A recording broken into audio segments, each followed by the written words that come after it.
ហើយជាពិសេសក្មួយដែលជាអនាគតរបស់ប្រទេសរបស់យើងថ្ងៃនេះមានឪពុកម្ដាយពិតអីមកគឺខំសិក្សាប្រឹងប្រែងរៀនសូត្រ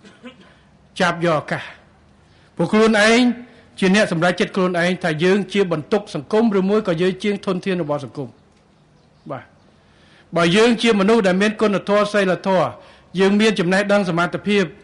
យើងជាធនធានរបស់សង្គមជាតិរបស់គ្រួសារផ្ទុយទៅវិញបើយើងជាអ្នកដែលប្រព្រឹត្តអំពើមិនគប្បីគ្រឿងជាតិកັບចាក់យើងមិនមែនជាធនធានទេយើងជាបន្ទុកសម្រាប់គ្រួសារហើយបន្ទុកខ្លួនឯងទៀតបាទ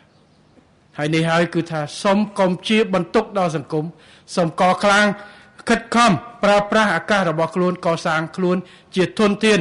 សម្រាប់ខ្លួនឯងសម្រាប់គ្រួសារសម្រាប់សង្គមជាតិខំប្រឹងរៀនសូត្រ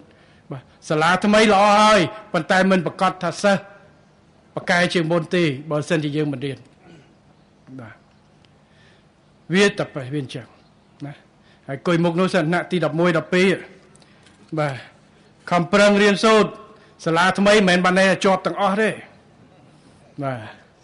តលតែខំរៀនបាទពរជ័យពីឪពុកម្ដាយជាការល្អលើកទឹកចិត្តពរជ័យពីគ្រូប៉ុន្តែតែធ្វើអត់ត្រូវធ្លាក់ឲ្យតលតែខំប្រឹងរៀនសូត្ររៀនទោះបីជាយើងថាពេលខ្លះអ្នកហេងអាគុយស្អីស្អីហ្នឹងប្រកែទាយត្រូវអត់ចេះតែពេលចេញទៅធ្វើការអត់មានហេងរហូតទេបាទតែទៅគេហៅទៅធ្វើការគេឲ្យធ្វើជំនួយការរដ្ឋបាលសរសេរអក្សរអត់ត្រង់ជួចប់ហើយបាទគេឲ្យធ្វើគណនេយ្យបូកលេខខុសរហូតចប់ហើយនេះគឺខ្លួនឯងពុកម្ដាយអត់នៅជាមួយយើងរហូតទេយើងធំហើយប៉ុន្តែខ្ញុំជឿថាក្មួយទៅទីនេះជាធនធានដែលមានឱកាសអាច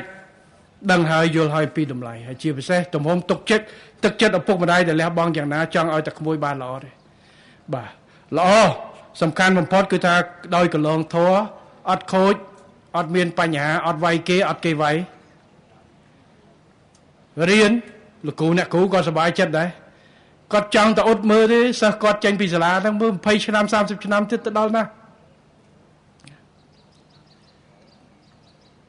ឪពុកម្ដាយដូចគ្នាហើយខេត្តរដ្ឋាភិបាលក៏ដូចគ្នាយើងដើរអួតប្រាប់គេថាយើងមានទុនធានក្មេងៗច្រើនណាស់ប៉ុន្តែគេសួរមកវិញតើខ្ញុំត្រូវការនេះជំនាញខាងនេះមានអត់យើងត្រូវតែប្រាប់ថាមានពិតប្រាកដ